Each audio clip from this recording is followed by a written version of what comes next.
하나님의 말씀의 강론에 들어가기 전에 저를 또 따라해 주셨으면 고맙겠습니다. 성경은 하늘의 책이다.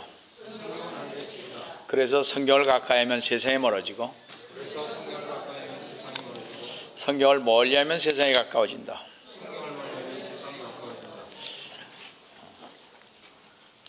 오늘도 주님 안에서 여러분과 함께 은혜의 말씀을 나누려고 하는 것은 아까 봉독해 올린 킹제임스 성경 로마서 5장 15절에서 17절로서 하나님께서 인간을 위해 주신 유일한 구원의 길 네 번째인 하나님의 은혜라는 제목으로 이 시간 같이 은혜를 나누려고 합니다.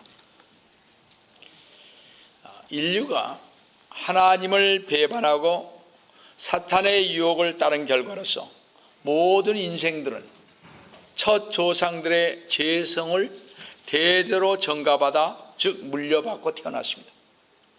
그러나 그 조상들의 죄성은 전가받는 것보다 더 두려운 것은 그 불신앙적 대가로 인하여 하나님과의 교제가 막히고 단절되었다는 데 있습니다. 그러므로 영원하고 진리로우신 하나님과의 단절된 상태에 있는 불신 인생들의 즉 믿지 않는 세상 사람들의 삶 속에는 영원한 생명도 영원한 행복도 싹틀 능력이 상실되었던 것입니다.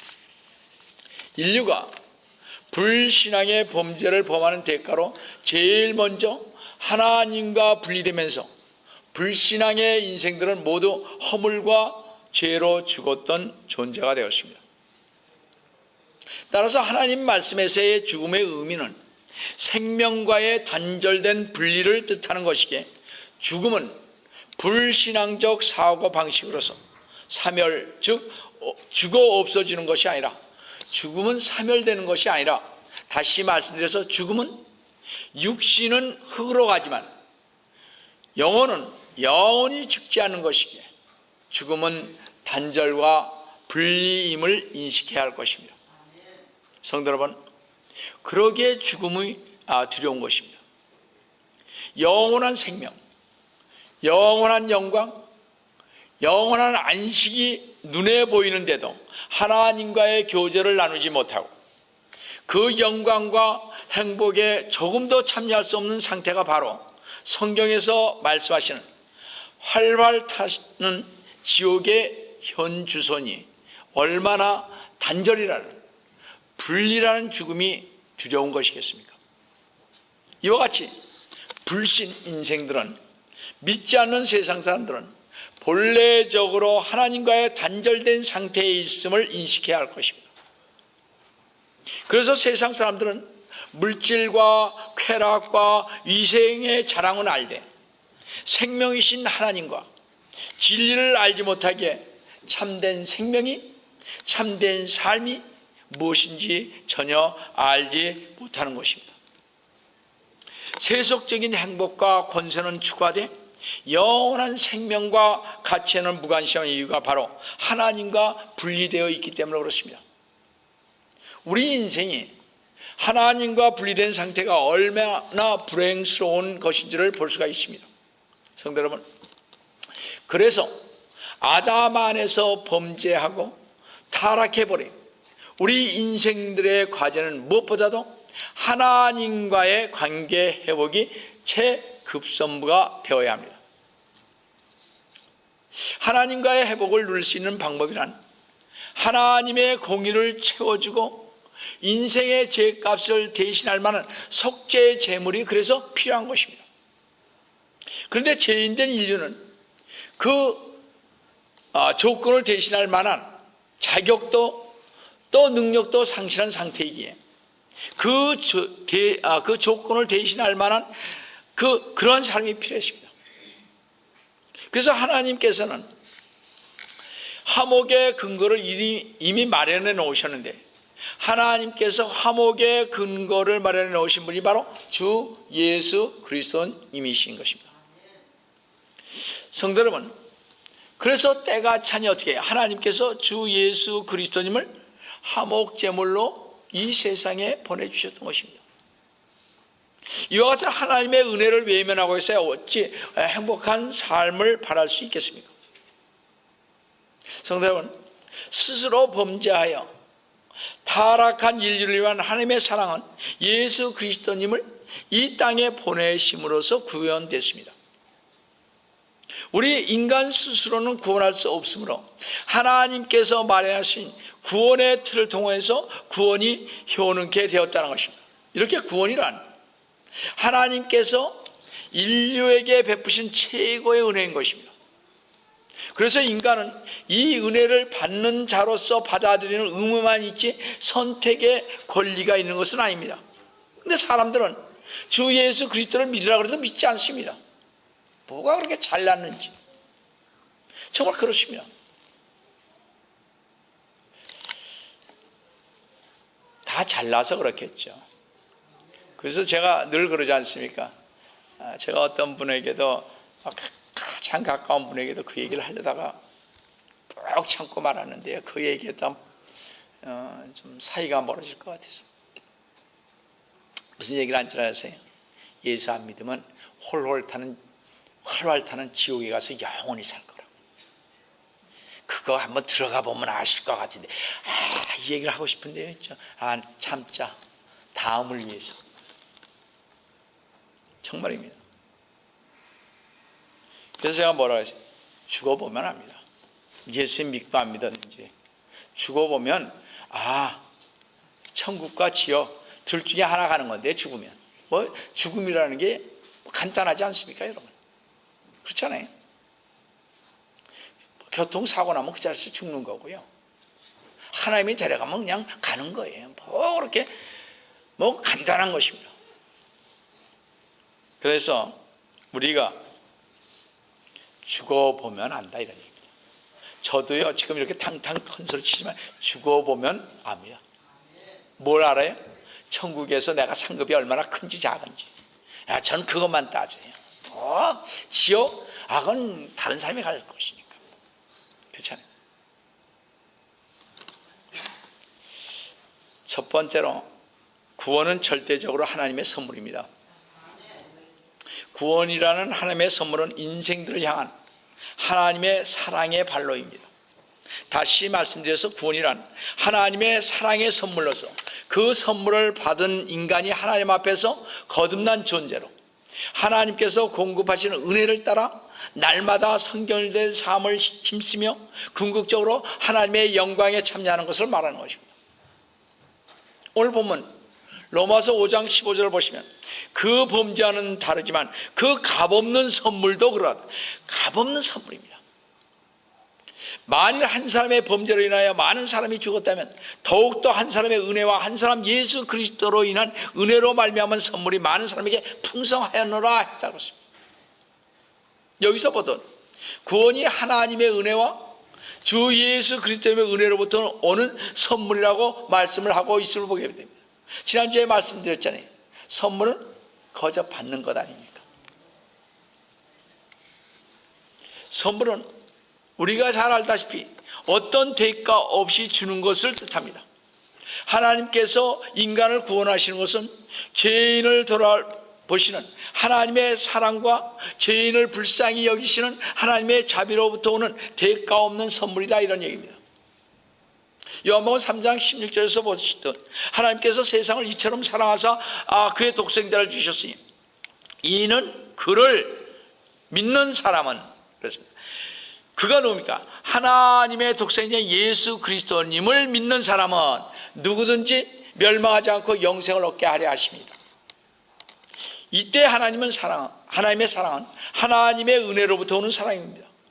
그러므로 이 사랑은 사랑할 만한 조건이 있어서 하는 사랑이 아니라 하나님의 절대적이며 본성적인 성품에서 나오는 그냥 주는 사랑인 것입니다. 그래서 하나님께서 악인과 선인에게 태양을 비추게 해주시고 의로운 자와 불의한 자에게 다 같이 똑같이 비를 내려주는 것이 하나님의 사랑 때문에 그렇습니다. 예수 잘 믿으면 예수 잘 믿는 사람에게 더 많은 걸 줘야 되잖아요. 아니야, 하나님은 이들도 다 주 예수 그리스도님을 믿고 주님께로 오게 하기 위해서 모든 세상 사람들에게 평등하게 비를 주고 태양을 주시고 모든 재능도 다 주셨습니다. 자기가 할 건 다 줬어요. 그래서 어떤 사람은 자기 재능을 잘 개발하면, 머리 잘 쓰면, 공부 열심히 하면 훌륭하게 될 수 있습니다. 그렇잖아요. 그러니까 어떤 사람이 예수 잘 믿었는데 나는 왜 이렇게 못 사느냐고. 그런 얘기 하지 마세요. 그렇지 않습니까? 마태복음 5장 45절 다시 한번 보겠습니다. 하나님께서 그분의 태양을 악인과 선인 위에 떠오르게 하시며 의로운 자와 불의한 자 위에 비를 내리시며 똑같이 내려주시는 것입니다. 이렇게 하나님의 사랑은 스스로의 영광 때문에 베푸시는 사랑이며 어떤 대가를 생각하지 않으시고 그냥 주시기만 하는 그런 사랑인 것입니다. 영원한 형벌밖에는 줄 것이 없는 인간을 구원하시기 위하여 독생자 예수 그리스도님을 아낌없이 십자가 위에 달리게 하신 그 사랑으로 하나님은 우리를 죄와 죽음에서 구원하셨습니다. 그러므로 구원은 다만 선물뿐이며 오직 은혜일 뿐입니다. 에베소 2장 8절 9절을 보시면 너희가 믿음으로 말미암아 은혜로 구원을 받았으니 이것이 너희에게서 난 것이 아니요 하나님의 선물이라. 행위에서 한 거냐, 우리가 뭐가 잘났다고 해서 준 것이 아니다, 이런 얘기입니다. 아무도 자랑하지 못하게 하려 하십니다. 우리 성도들이 얻는 구원은 오직 하나님의 선물이요 하나님 앞에서 아무도 자랑하지 못하게 하시려는 하나님의 뜻인 것입니다. 그래서 인간들은 죄악과 파멸로부터 구원받게 하는 일은 오직 주 예수 그리스도님으로 말미암은 하나님의 주권적이며 무조건적인 은혜인 것입니다. 성도 여러분, 이렇게 구원은 주 예수 그리스도님의 공로로부터 오는 선물이지 우리의 공로로 구원받는 것이 아닌 것입니다. 많은 사람들은 자신이 선행을 하고 남에게 친절하고 자비를 베풀고 정말 기독교 교리를 잘 가르치고 사랑을 해야만 구원을 받는 줄 생각합니다. 로마서 5장 17절을 한번 보세요. 한 사람의 범죄로 말미암아 아담 한 사람의 범죄로 말미암아 사망이 그 한 사람으로 인하여 군림하였다면 아담 한 사람으로 인하여 사망이 왔다면 말이죠. 더욱더 은혜의 풍성함과 의의 선물을 넘치게 받는 사람들이 한 사람 예수 그리스도로 인하여 생명 안에서 군림할 것이니라. 주 예수 그리스도로부터 오는 선물은 십자가에서 흘리신 피의 대속의 공로를 통해서만 옵니다. 십자가의 대속 사역은 이 세상 누구도 할 수 없는 주 예수 그리스도님만의 고유 사역이기에 주 예수 그리스도로 오는 선물은 값없이 주시는 은혜인 것입니다. 그래서 여러분은 이 피를 받은 여러분들은 대단한 사람들인 것입니다. 아니, 우리 주 예수 그리스도님께서 여러분들을 위해서, 여러분의 죄들을 위해서 십자가에 돌아가셨다니까요. 우리를 핏값으로 샀다니까요. 예수님이 우리를 핏값으로 샀다고요. 우리는 대단한 사람들입니다, 정말. 그렇지 않습니까? 근데 우리는 예수님 구원시켜줬나 보다. 그냥 입을 삐찍삐찍거리잖아요. 우리는 대단한 사람입니다. 이 세상에 어느 것도 바꿀 수 없는 우리 주 하나님께서 말이죠, 우리를 피 흘리셔서 사셨다니까요. 이것만큼 큰 것이 어디 있습니까? 그렇지 않습니까? 참 여러분이나 이 양 목사는 대단한 사람들입니다. 그렇죠? 어느 누가 봐도 대단한 사람들입니다. 하나님이 날 샀다니까요. 자기의 몸을 죽이시면서. 세상에 그런 사람이 어디 있습니까? 그런 사랑이 어디 있냐고요. 그러니까 우리는 사랑을 엄청나게 받은 거죠, 하나님으로부터. 그렇지 않습니까? 그래서 우리는 대단한 사람들입니다. 세상 사람들이 넘볼 수 없는 아주 대단한 사람들입니다. 그렇죠? 그러니 이것을 가르치는 양 목사는 더 대단하지 않아요? 죄송하고요. 성도 여러분, 그런데 주 예수 그리스도의 대속의 은혜로부터 오는 선물은 오직 믿음만을 통해서 나의 것이 된다는 사실입니다.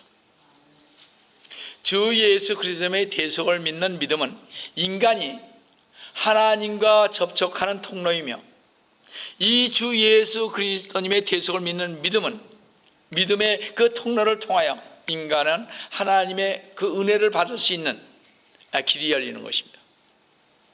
인간이 영원한 생명, 영원한 영광, 영원한 안식을 소유할 수 있는 유일한 수단이 뭐예요?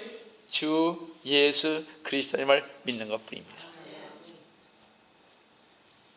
그래서 믿음은 기독교 신앙과 실행에 있어서 근본적인 요소입니다. 왜냐하면 우리는 믿음으로 구원받았으며 믿음으로 하나님의 능력 안에서 구원으로 보존되고 있고, 또한 우리는 보는 것이 아니고 믿음으로 행해야만 하는 것이기 때문에 그렇습니다.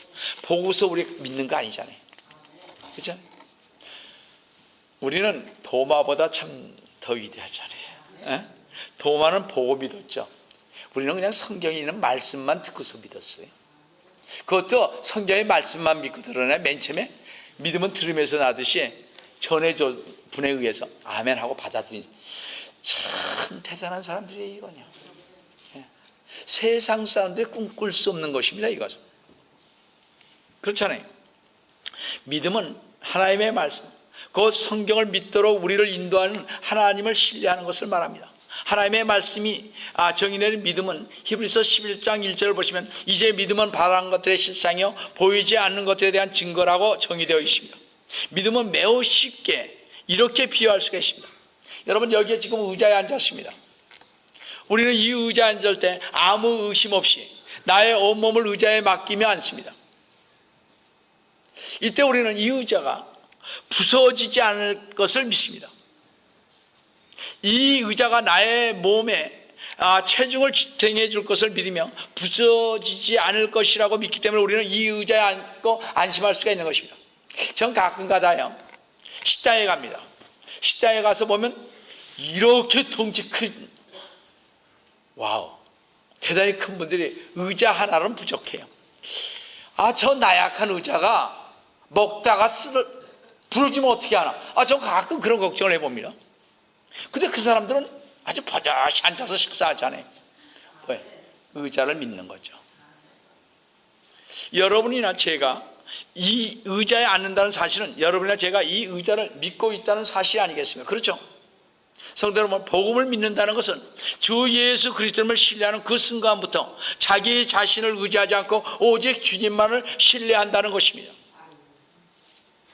여러분이 어떤 환경이나 어떤 일을 만나든지 어떤 일이 일어나든지 어떤 형편에 처하든지 주 예수 그리스도님께서 함께 하신다는 사실을 믿는 것입니다. 바로 이것이 바라는 것들에 대한 실상이요 보이지 않는 것들에 대한 증거인 것입니다. 성도 여러분, 다시 한번 예를 들어보겠습니다. 택시 운전사는요 손님이 탈 때 돈이 있는가 없는가를 묻지 않습니다. 그렇죠? 딱 손들면 타게끔 돼 있어요. 딱 서져서. 택시 운전수는 손님이 값을 칠 것을 믿기에 묻지 않을 뿐만 아니라 마땅히 손님이 돈을 낼 것을 기대합니다. 그렇죠? 이와 마찬가지로 하나님에 대한 믿음은 하나님과 하나님의 말씀을 신뢰하면서 하나님께서 말씀하신 성경에 쓰여있는 그대로를 믿고 의지하는 것입니다. 로마서 10장 17절 말씀처럼 믿음은 들음에서 나오며 들음은 하나님의 말씀에 의해서이라. 하나님의 말씀이 없으면 믿음을 얻을 수가 없습니다.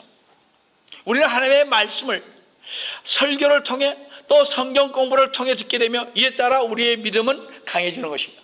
사도행전 4장 4절에 그 말씀을 들은 많은 사람이 믿으니라고 말씀하고 있습니다. 하나님의 말씀을 들은 많은 사람들이 그 말씀을 믿고 신앙을 갖게 되는 것입니다. 그래서 우리는 믿음으로 구원을 받습니다. 우리의 믿음으로 주 예수 그리스도님을 영접합니다. 우리는 믿음으로 의롭게 되며 믿음으로 하나님의 자녀가 되고 믿음으로 거룩하게 되며 믿음은 안식을 가져다 주는 것입니다. 성도 여러분, 진리를 찾기를 원하십니까? 참 진리신 하나님을 찾기 원하십니까? 참 인생의 구원의 삶을 찾기 원하십니까? 그렇기 때문에 여러분 성경을 들고 열어서 하나님께 부끄러움을 당하지 않도록 진리의 말씀을 올바로 나누어 공부해야 하는 것입니다. 성도 여러분, 명심하시기 바랍니다. 우리가 디모데 전후서를 지난번에 공부를 했습니다만 디모데후서 2장 15절 말씀에 귀를 기울이시기 바랍니다. 내가 진리의 말씀을 올바로 나누어 자신이 하나님 앞에 부끄럽지 않는 일꾼으로 인정받도록 공부하라 그랬습니다. 스타디하라 그랬습니다. 근데 전의 성경은 그렇게 얘기 안 해요. 스타디하라는 말이 없습니다. 성도 여러분, 깊은 잠에서 깨어나시어 구원의 진리 안에서 시대적 사명을 감당하며 구원의 진리를 전하시기를 위해 진리의 말씀을 올바로 나누어 열심히 공부하시는 우리 성도 여러분 되시기를 속히 오리라 하신 주 예수 그리스도의 이름으로 축원드립니다. 두 번째로 구원은 회개입니다. 참 중요한 말씀이니까 잘 들어보시기 바랍니다. 마가복음 1장 15절에 그 때가 찼고 하나님의 나라가 가까이 왔도다. 너희는 회개하고 뭐라고요? 복음을 믿으라 그랬습니다. 지금 읽은 너희는 회개하고 복음을 믿으라 해서 회개라는 말은 전에 잘못을 뉘우치고 고친다, 죄를 회개한다의 정도의 것이 아니라는 것입니다. 이 회개라는 말은 좀 더 깊은 뜻이 있습니다. 이 회개하라는 말은 헬라어로 메타노이아인데 그 뜻은 첫째, 생각하는 거 보는 방법 자체가 바뀌어지는 것입니다. 나쁜 생각이 변화되고 추한 생각이 변화되며 남편이 아내가 아름답게 보이고 미워하던 사람이 멋있게 보이고 사랑스러워 보이고 믿지 않는 사람이 불쌍하게 보이고 모든 세상 만물이 아름답게 보이는 것 같이 이렇게 변화된 그런 삶을 말하는 것입니다. 이것이 회개입니다. 이 안에 둘째 회개는 모든 형태의 자기 중심적에서 근원이 되신 하나님을 완전히 돌아서는 것을 말합니다. 내가 이때까지 내 고집대로 했던 것을 이제 하나님 안에서 말씀 안에서 생각하면서 가는 것을 말하는 것입니다. 모든 것을 우리 주 예수 그리스도의 말로 돌아서는 것을 말하는 것입니다. 셋째로 완전히 다른 차원의 실제 접함으로써 즉 근원이 되시는 하나님을 만남으로 자신의 가치체계, 의식구조 자체가 근본적으로 바뀌는 것입니다. 내가 이때까지 생각했던 것을 바꿔야 하는 것입니다. 저 사람 왜 저렇게 믿어? 그렇게 말하는 것은 아니 되는 것입니다. 그 사람이 그렇게 믿을 수 있었으니까 그렇게 하는 것입니다. 우리는 그것을 바꿔야 하는 것입니다. 내가 이때까지 가지고 있던 이 조그만 얄팍한 지식으로 주님을 욕되게 한다고 저 사람이 그렇게 얘기하시면 아니 되는 것입니다. 쉽게 말씀드려서 회개에 대한 표식은 죄들의 고백이 아니라 죄에서 떠나 주 예수 그리스도님께 믿음으로 돌아서서 믿음으로 성령의 약속을 받아들이는 것입니다. 성도 여러분, 하나님께서는 오늘도 우리들에게 회개하기를 명령하고 계십니다. 사도행전 17장 30절에 이 무지의 때에는 하나님께서 눈 감아 주셨으나 여러분이 주 예수 그리스도님을 모를 때는 눈 감아 줬습니다. 이제는 어디에 살고 있는 어떤 사람에게도 회개하라고 명령하고 계시리라고 그랬습니다. 이제 주 예수 그리스도님을 아는 사람들은 회개해야 하는 것입니다. 회개해야 여러분 삽니다. 저도 삽니다. 회개하지 않은 사람은 살지 못해요.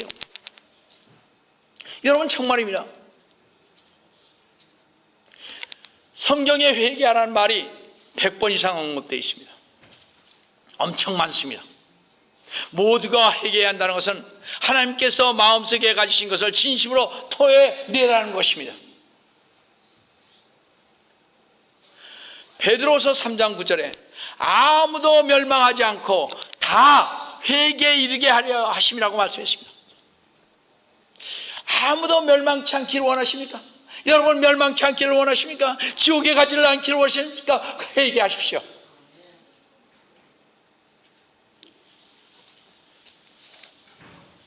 회개의 명령에 대해 하나님께 순종하지 않으면 영원한 정죄를 받는다는 것입니다. 멸망받는다고 그랬습니다.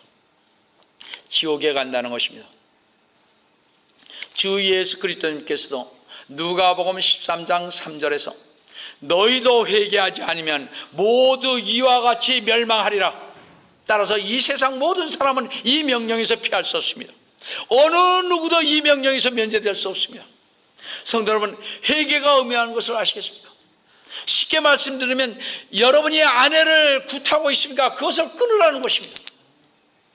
끊을 뿐만 아니라 어떻게 하라고요? 변해서 아내를 사랑하라는 것입니다. 집에서 기도하지 않습니까? 기도하라는 것입니다. 기도는 집안을 살리고 행복하게 하고 우리의 애들을 살찌우는 길인 것입니다. 술을 하고 계십니까? 여러분, 술은 잠언 23장에서 쳐다보지도 말라 그랬습니다. 어디 와인을 마십니까? 어디 맥주를 마세요? 여러분들 일본 맥주 마시면 뭐에 걸린지 아세요? 금방 뭐라고 했습니까? 원자. 이 병에 걸리면 백혈병에 잘 걸립니다. 죄송해요. 드시지 마세요, 술. 술을 끊으라고 분명히 말했습니다. 예수 믿으면서도 아직 그것을 안 했다면 그런 진정으로 회개하지 않은 사람입니다. 예수님? 그 사람은 그냥 예수님 믿는 거 좋으니까. 아닌 것입니다. 도박을 하십니까? 도박을 끊으라는 것입니다.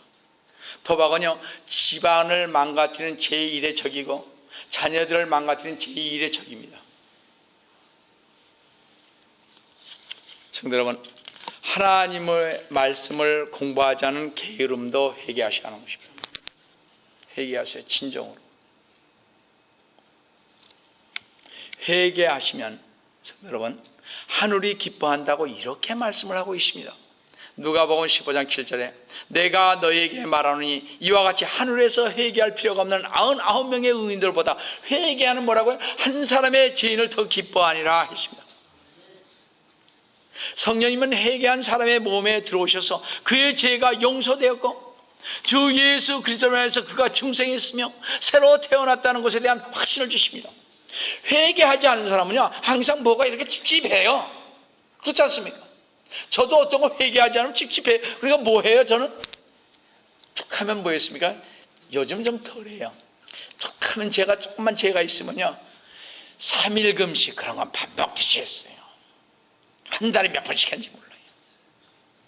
죄가 많으니까 이 죄 좀 씻겠다고. 이게 뭐가 좀 찝찝한 거예요, 막. 목사가 돼가지고 말이. 그렇지 않습니까? 그래서 우리는 자기 자신의 생활을 점검해서 자기 중심적인 것에서 또 자신의 가치관이나 태도, 죄들에서 돌아서서 자기를 부인하고 자기를 비우고 하나님께로 돌아서야만 하는 것입니다. 왜냐하면 요한일서 1장 7절에 잘 보시기 바랍니다. 우리 자주 보는 말씀입니다. 그러나 그분이 빛 가운데 계신 것 같이 우리도 빛 가운데서 행하면 우리가 서로 간의 교제가 있게 되고 그의 아들 예수 그리스도의 피가 우리를 모든 죄에서 깨끗하게 하시라고 말씀하고 있지 않습니까? 성도 여러분, 우리 모두 이제 주 예수 그리스도님께서 빛 가운데 계신 것 같이 우리도 빛 가운데 행하여 하나님과의 아름다운 교제, 주 예수 그리스도님 안에서 참 자유를 얻고 주 예수 그리스도님 안에서 참 인간으로 창조되어 주님과 함께 동행해 말씀과 기도와 찬양으로 영광을 돌리시기를 속히 오리라 하신 우리 주 예수 그리스도의 이름으로 축원드립니다. 마지막 세 번째 간단하게 말씀드리겠습니다. 구원은 용서하는 것입니다. 아까 회개라고 그랬죠. 반드시요 구원받은 사람은 회개가 따르고요, 반드시 구원받은 사람은 용서가 따릅니다. 현재 인간사에 벌어지는 온갖 불행과 비극의 문제도 그리고 장차 있을 심판의 파멸도 모두 인간들의 불신앙으로 인한 하나님과의 관계 단절에서 파생됐습니다. 그러므로 범죄한 인생들이 하나님과의 친구를 회복하려면 논리적으로 하나님께로부터 죄 사함의 용서가 선행되어야 합니다. 죄 사함이란 빚진 것을 사해주거나 없애주거나 탕감해주는 것을 말하는 것입니다. 그래서 죄 사함을 현대용어로 말하면 용서라 이러는 것입니다. 인간의 타락으로 모두가 죄인이 되었고 죄를 지었기에 어떤 누구도 하늘나라에 갈 수가 없는 것입니다. 하나님은 거룩한 분이시기에 하늘나라에는 거룩한 곳입니다. 따라서 죄 많고 더러운 것은 하늘나라에 들어갈 수가 결코 없습니다. 여러분이나 제가 하늘나라에 들어가려면 완전하게 거룩해야 하늘나라에 들어갈 수 있습니다. 그래서 죄인인 우리가 하늘나라에 가기 위해 필요한 것은 용서인 것입니다. 첫 번째는 믿음이고, 믿어야 되지 않습니까? 믿는 사람에게 뭐가 따른다고요? 회개가 따릅니다. 회개한 사람은 반드시 남을 용서해 줄 수 있습니다. 회개한 사람은 마음속은 용서하는 마음이 들면 그 사람은 사랑의 마음이 있는 것입니다. 우리가 사랑 찾지만요, 사랑할 수 없습니다. 그러나 회개하면 그 사람을 위해서 회개를 하니까 어떻게 사랑이 그 안에 있는 거죠. 그러니까 용서가 되는 거죠. 그렇지 않습니까? 그래서 이 세계는 같이 가는 것 같아요. 이거 제가 깊이 깨달은 것입니다. 여러분들,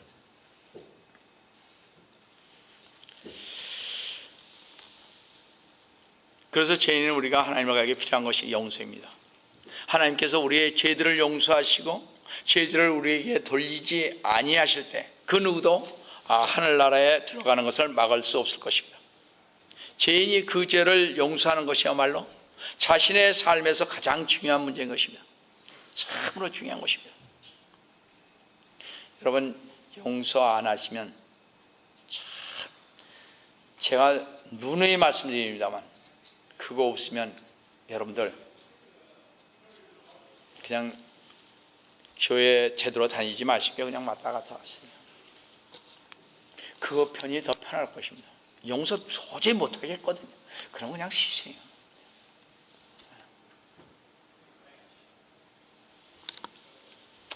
구약 성경에서 용서라는 말은 덮는다는 뜻을 갖고 있습니다. 잘못된 행동과 죄가를 덮어준다는 의미로 쓰이며, 구약에서의 또 하나의 용서는 나쁜 것을 멀리 던져버려 다시는 괴롭게 하지 못하도록 한다는 뜻을 갖고 있습니다. 신약에서의 용서의 뜻은요, 죄인이 순전히 은혜로 인해 주 예수 그리스도님을 통하여 죄로부터 분리되는 것을 뜻합니다. 쉽게 말씀드려서 주 예수 그리스도님으로부터 통하여 죄로부터 분리되는 것을 뜻하는데, 주 예수님께서 죄인인 우리의 죄를 담당하셨기 때문에 그리스도님의 의가 죄인에게 주어짐으로 죄인에게 용서가 주어진다는 말입니다. 거룩하신 주 하나님께서는 구원받지 못한 자가 주 예수 그리스도님의 보혈을 믿을 때 그를 기꺼이 용서하시는 것 같이 성도들이 구원받은 이후에 죄인들도 주 예수 그리스도의 보혈로 인해 기꺼이 용서해 주신다는 사실입니다. 이미 구원받고 다시 태어난 하나님의 자녀들에게 요한일서 1장 9절은 이렇게 말씀을 하고 있습니다.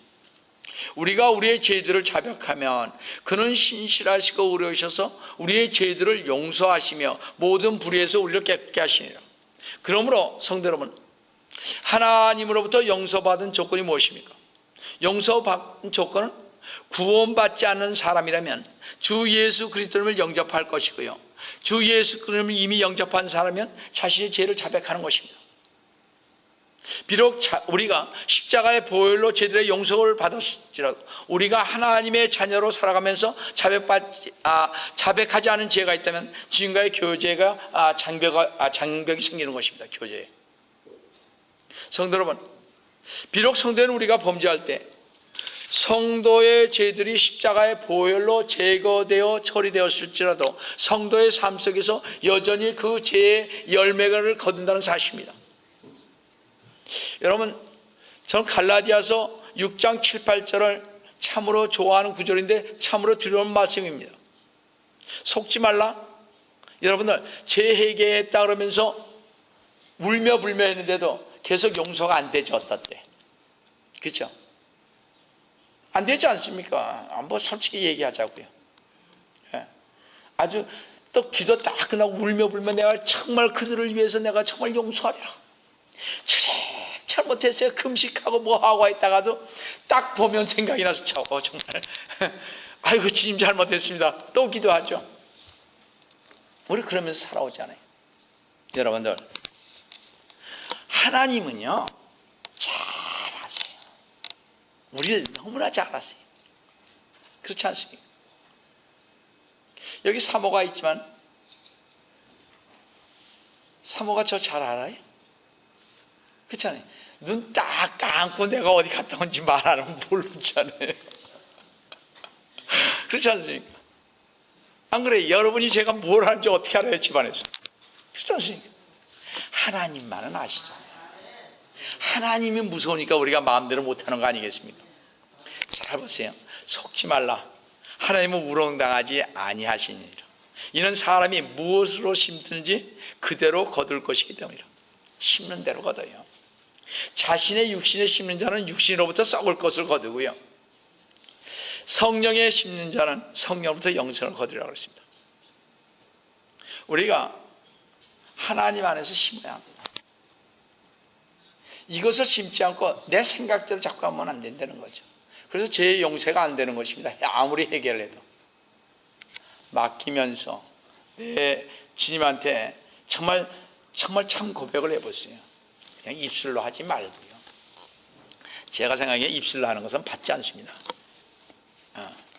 진정하기 힘든 회개는요, 눈물을 흘리세요. 그러면 그 사람이 아름답게 보입니다. 정말이에요. 제가 좀 하나 부탁드리고 싶은 것은, 어떤 사람을 아무리 봐도 용서가 안 돼요. 우리 와이프를 봐도 용서가 안 되고, 남편을 봐도 용서가 안 되고, 또 철천지원들 같은 형제들을 봐도 이게 안 돼요. 근데 제가 딱 할 수 있는 길을 가르쳐 드릴게요. 어떻게 하면 되는지 아세요? 네, 금식하세요. 며칠이요? 3일 갖고도 되겠습니까? 죄에서 자유함을 얻으시려면 40일 하세요. 진짜 하세요. 내가 죽으면 죽어요. 이왕이면 죽는 건데. 근데 그건 너무했죠, 그죠? 좀 너무한 것 같습니다.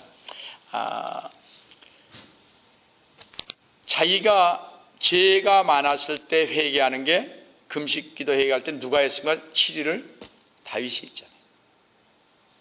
그렇죠? 가정에 어려움이 있고 파산과 여러분들 막 경제에 어려움이 있는 사람들은 누굴 생각해야 돼요? 사도 바울을 생각하시기 바랍니다. 14일을 했습니다. 배 파산 때까지. 금식 14일 정도 하셔야죠. 그 다음에 자기의 죄를 위해서 진실로 해야 할 것이 무엇입니까? 10일 정도는 하셔야 됩니다. 10일. 자기가 깨끗하게 하려고. 아셨죠? 그러니까 어떻게 하셔야 돼요? 10일 정도는 하셔야 된다는 것입니다. 금식. 아무리 생각해도 저 사람 용서 못할 것 같아요. 그럼 해보세요. 제가 장담하게 했는데 10일이면 될 것 같아요. 10일에서 안 되면 20일이에요. 21일에서 안 되면 40일. 그 다음에 그냥 가세요. 확신할 수 있습니다. 남을 이렇게 비방하고 자기도 모르게 전화나 이렇게 얘기하면서 이렇게 비방하는 경우가 있습니다. 비방을 하려고 하는 것이 아니라 그 사람 얘기들을 나누게 되죠. 우리 주님은 저한테 뭐라 그랬어요? 너는 다른 사람이 이렇게 더러운 얘기를, 누구 얘기를 하면 집에 가서 반드시 찬물에, 깨끗한 물에 귀를 씻으라고 그러십니다. 저 맨 처음에 그렇게 했는데 요즘 안 합니다. 하도 많이 들어서. 근데요, 주님은 분명히 말씀드립니다. 여러분들 회개하세요. 성도가 회개하지 아니하고 하는 것은 안 됩니다. 주님은요, 육신에 심는 자와 성령에 심는 자를 분명히 아십니다. 하나님은 다 아세요. 왜 귀를 씻으라고 그랬겠습니까? 성도의 삶에서 죄는 많은 것을 잃게 됩니다. 비록 죄들이 십자가 안에서 주 예수 그리스도님의 이름으로 용서받았을지라도 죄 때문에 하나님과의 교제를 잃게 되고 기쁨을 잃게 됩니다. 사실입니다. 죄 많으면요, 하나님과 기도가 잘 안 돼요. 하나님 말씀 봐도 잘 안 돼요. 이거 경험해 본 죄가 아닐까 하는 얘기. 여러분 안 그렇습니까? 그러나 아직까지 죄를 잘 모르시는 것 같습니다. 기쁨이 없어집니다. 하나님으로부터 유업을 잃게 되고요, 주 예수 그리스도의 심판석에서 상급을 잃게 됩니다. 그렇잖아요. 우리 성도들은 상급을 받지 않습니까? 근데 상급이 없어져요. 때때로 건강을 잃게 됩니다. 하도 말을 안 들으니까 이제 주님이 때리시는 거죠. 때때로 목숨까지 잃게 합니다. 그래서 우리는 우리의 죄들을 진실로 자백해야 하는 것입니다. 참으로 중요한 것이기 때문에 자꾸 말씀드리는 것입니다. 제가 아마 이 시간 지나면 또 드릴 그 시간이 안 될 것 같아서 말씀드립니다. 그러나 주 예수 그리스도님을 구세주로 영접할 때 하나님의 자녀가 된 성도의 모든 죄는, 특히 과거의 죄, 현재에 짓고 있는 죄, 미래의 죄까지 모든 죄는 주 예수 그리스도님으로부터 용서함 받습니다. 우리의 과거, 현재, 미래의 모든 죄가 십자가에 못 박혔다는 것입니다. 성도 여러분, 어떻게 이런 일이 일어날 수 있습니까? 과거의 죄, 현재의 죄, 미래의 죄까지 용서받는다니요. 조건이 아까 뭐였어요? 회개하세요. 근데 사실 주님은요, 회개 우리 다 기억나지 않잖아요. 그래도 용서해 주세요. 근데 뭐가 없다고요? 상급이 없고 기쁨이 없고요, 하나님과의 교제가 끊어집니다. 주 예수 그리스도님이 우리와 함께 십자가에 못 박혔기 때문에 우리의 과거의 죄, 현재의 죄, 미래의 죄가 용서받는 것입니다. 갈라디아서 2장 20절, 내가 그리스도와 함께 십자가에 못 박혔으나 그럼에도 나는 살아있느라고 말씀하신 것처럼 과거의 제 현재 미래의 모든 삶은 십자가에서 죽으신 주님과 더불어 지금 영원한 생명과 하나가 되었기 때문에 우리는 죄 용서함을 받습니다. 만약 우리가 구원받았다면 우리 주 예수 그리스도님 안에 있고 주 예수 그리스도님은 우리 안에 있다는 것입니다. 따라서 성도 여러분, 여러분과 저는 영생을 소유했고 영생은 여러분과 제 안에 있으며 여러분과 저의 모든 삶의 과거, 현재, 미래 주 예수 그리스도님과 동일시 되는 것입니다. 그러므로 우리 성도들의 죄들은 이제부터 영원히 용서받았고 영원히 사라졌으며 구속받았고 속죄되었고 제거되었으며 처리되었다는 사실입니다. 할렐루야. 성도 여러분, 이제 우리 모두는 주 예수 그리스도의 희생을 통해 태어난 구원의 첫 열매들입니다. 여러분과 저는. 그뿐만 아니라 우리의 과거, 현재, 미래의 죄까지 용서해 주셨습니다. 그러나 하나님 앞에 어떻게 회개를 안 하세요? 그렇지 않습니까?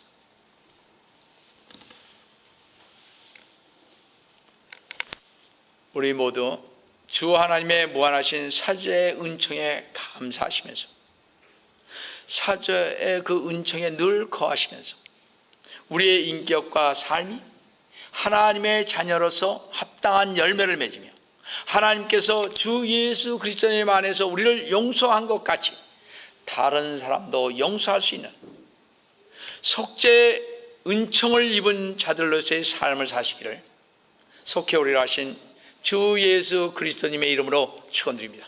다 같이 기도하시겠습니다.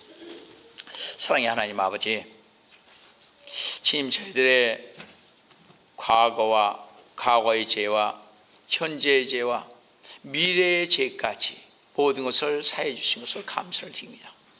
그러나 주님, 저희들에게 짓는 죄를 회개하라고 그러십니다. 그래도 회개하라고 그러십니다. 회개할 뿐만 아니라 용서하라고 그러십니다.